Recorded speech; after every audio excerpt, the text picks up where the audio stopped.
Setting up Oxford drum gate's really simple, and that's what I like about it. I don't have to do very much to it with reasonably good material to get exactly what I'm looking for. On this kick drum track, there's a little bit of spill there. To be honest, I don't know if I'd bother gating that at all, but if I want to, it's not going to be difficult even using a conventional gate. It couldn't be simpler with Oxford drum gate. You just engage it, select kick drum because that's what it's listening for, set the open threshold much like you would a conventional gate, and that's pretty much it.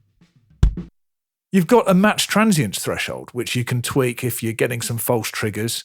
But to show you the kind of thing that you can do with it, if I change to snare on this track,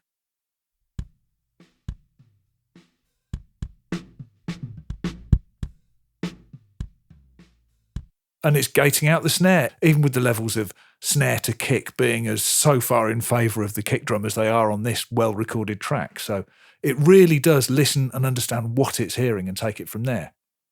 If you're getting false triggers, and it doesn't happen often, but it can happen, you can teach it by clicking on Learn Unmatched, and then anything that it's missing that you want it to include, just play over that from the transport in your DAW, and it'll learn the fingerprint of that particular hit that for whatever reason it might be missing.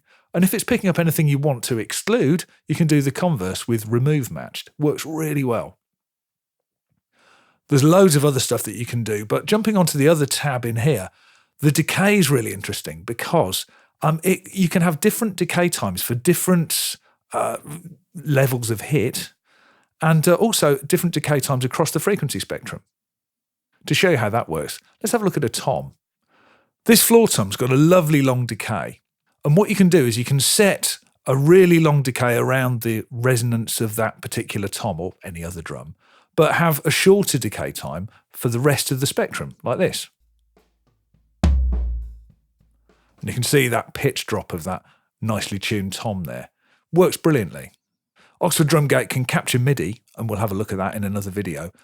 And also it's got a content-aware leveler, which kind of compresses, but it's a much more intelligent process than just compression.